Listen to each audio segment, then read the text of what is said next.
Hello, welcome to our project presentation. We are from Team ID 24. My name is Ade Clinton Sitapu and my teammate is Ahmad Fadil. Today we want to present our project in Building Deep Learning Application course. We would like to say thank you to our Professor Quang Ting Lai for the course that he has taught to us. He teaches us with great references of application in deep learning and learn how to understand it through a practical simulation. Our final project title is Tuberculosis Detection using X-ray with dual attention in convolutional neural network model. Let's get started. We will present our project into 5 parts. Let's see in the first part. In the first part, we will introduce about tuberculosis disease and the objective of our project. It is estimated that about 2 billion people worldwide are infected with Mycobacterium tuberculosis, often just shortened to tuberculosis or simply TB. But even though they are infected, that doesn't mean all of those people have symptoms. The vast majority, about 90 to 95%, are not aware that they are infected. It usually attacks the lungs, but can affect other parts of our body as well. TB is hard to tackle, mainly because it spreads through the air. When a person with active TB disease in his or her lungs cough or sneeze, the bacteria are released and can stay airborne for several hours. Those who breathe in the bacteria may have become infected. Fortunately, this bacteria infection disease can be well treated by antimicrobial drugs. The drugs has different types of function based on the stage of the disease. But we will not talk too much about the types and the levels of the TB disease in here. If you want to know how it happens and many more, you can get more from the link reference in the bottom of this slide. Early diagnosis of tuberculosis and consequent administration of proper medication can cure this deadly disease. Active cases are risky and early detection is key. So accurate and early detection of TB is very important. Otherwise, it could be life-threatening. In early stage, you might have prolonged cough, weight loss, persistent fever, night sweats, chest pain. For the next diagnosis, usually done in the hospital like physical examination, TB blood test, chest X-ray image, and acid fast basally or AVB on the sputum smear. During a medical examination, doctors notice early diagnosis first in the patient. And next, they will ask the patient for chest X-ray, which is performed by a radiographer. This is an example of the image that explains the differences between X-ray types. There are frontal image and lateral image. In this project, we will do analysis based on the frontal X-ray image. This image shows multiple diseases that doctors may diagnose in the respiratory system. There are many types of disease based on the chest X-ray image. Here, we will use dataset for tuberculosis disease. Usually, doctors study and analyze a specific area in a patient's chest X-ray to diagnose TB. However, in some instances, patients may have to wait longer for testing, extending the spread of the infection. To help the doctor analyze chest X-ray images using a computer with image processing function, hopefully can make the analysis more accurate and effective. To improve diagnosis performance of the image processing functions by allowing the deep learning to predict the presence of TB. In this project, we want to use modern development of computer techniques which will accelerate the TB diagnosis among the resource-poor area to detect TB. Normal lungs show clean lungs compared to tuberculosis with unilateral or bilateral opacity. However, it can be difficult to distinguish between normal lung and tuberculosis lungs. This is very challenging due to the variety of contrast caused by insufficient inspiration. If we just use pre-trained CNN model, the model may have more attention to unnecessary pixels of the image. Limitation of CNN training using chest X-ray image. The model pays more attention to red region than the blue region. We will add attention network into model with a convolutional block attention model or CBAM. CBAM effectively focuses on the lesion region by sequentially considering spatial attention and channel attention. Next, we will introduce the CBAM, convolutional block attention model. CBAM is an extension of squeeze and excitation. So squeeze and excitation is this part of our neural network, which is going to pay attention across channels. We can have a similar architecture trying to pay attention to spatial points in our space. We take our input, we get our attention, we multiply, we take our spatial attention, multiply by the outcome, then we will get our refined features. Mathematically, we have our intermediate feature map, which is have some height, some width, and some number of channels. This first attention model is exactly what we have to squeeze and excitation. We get a single factor, and then we are collapsing the height and the width. For 2D spatial attention, we are collapsing the channel. So there is an equation in the chart is the combination of attention across channels and attention across pixels exactly. So the previous one was exact and squeeze excitation, was about attention across channels. This one is attention across space, the combination of both.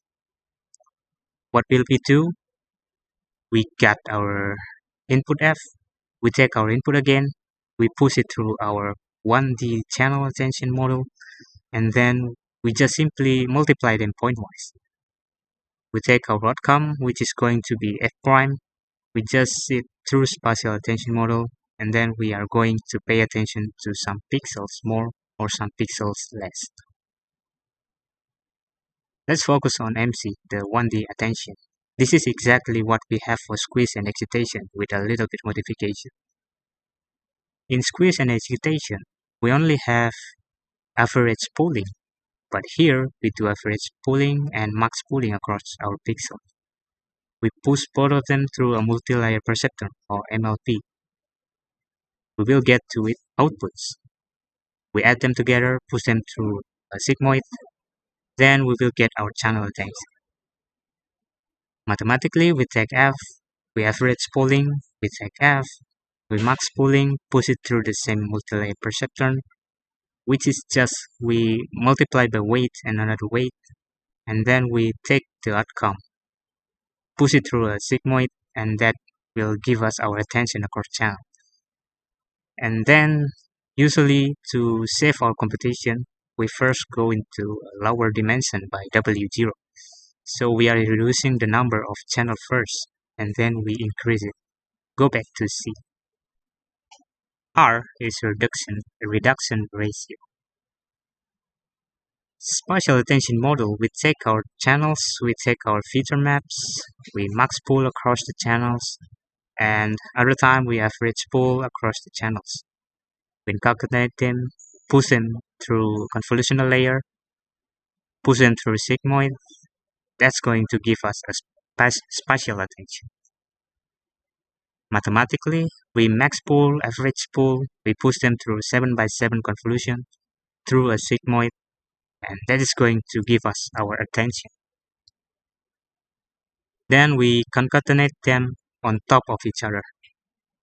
We take K, we get our attention, we multiply, we get another attention over the space, multiply, add them and a shortcut connection, and that's our block. We keep repeating. The perform, we can compare with ResNet without any attention. With squeeze and excitation, which is attention across channels, and this one is attention across both channel and space, and we are getting improvement across the board. How to visualize it? This image show it works. Here we have tailed frog image. Using the traditional ResNet 50, it's going to be 80% sure that is a frog. With ResNet plus squeeze and excitation, it's going to be 87% sure that is a frog. Or we can have ResNet from CBAM. It is 96% sure, but then we can actually see what the neural network is looking at. This one is looking at the frog and some parts of the domain that don't really matter. Squeeze and excitation fix that a little bit, but then it's missing the head. It's paying less attention to the head and of the frog. CPAM fixed the entire thing. It's not yet perfect, but give the better pixels the neural network is looking at. This is how the attention works, at least a simplified version of it for image. Next part will introduced by my friends Amar Fadila.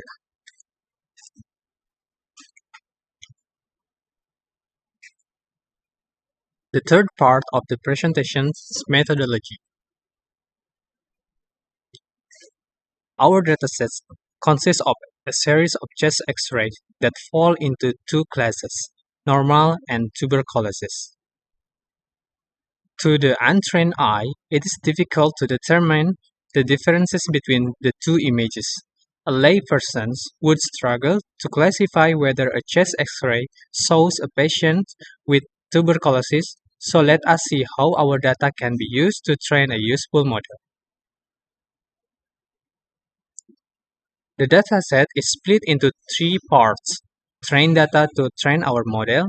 This is the number and the percentage of our training data.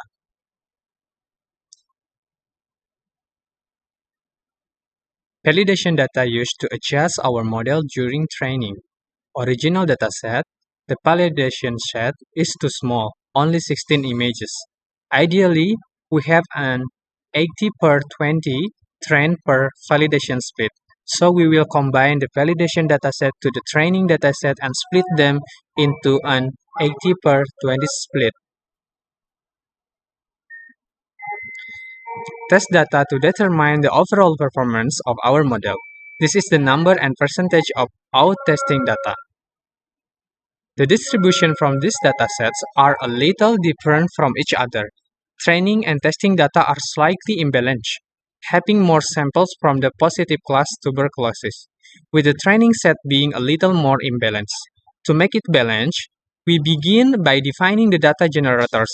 With Keras image data generator, we can rescale the pixel values and apply random transformation techniques for data augmentation on the fly.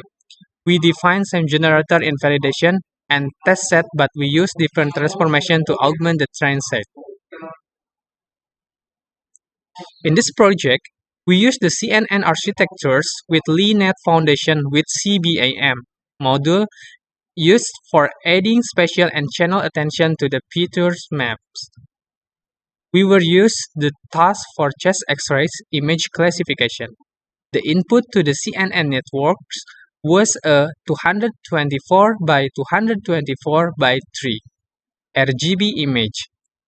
The number of classes were 2, where 0 was for normal and 1 was for tuberculosis. The CNN architectures were implemented in TensorFlow second versions. The loss function was binary cross entropy loss. And the hyperparameters to be tuned were number of evokes is E, learning rate is LR, and batch size is BS. This is how the architectures look like. Our model code based on this architecture. We add the channel attention and spatial attention into first block to predict the chest X-ray image, labeled normal or TB. Next, this is our experimental results. The top is our accuracy history during training, with the number of evoked is 18, and the next image is loss history during training. This is the result evaluation of validation data and testing data. This is our confusion matrix. This is RSC curve. You can see from the RSC curve that the highest score is 93%. We use ROC score curve because our testing data is imbalanced. The conclusions. The recall was 93%. Even without expertise on the medical field, it's reasonable to assume that false negatives are more costly than false positive in this case. Reaching such recall with a relatively small dataset for training as this one, while also reaching a pretty good recall, is a good indicative of the model's capabilities. Such capabilities are also confirmed by the high ROC AUC value.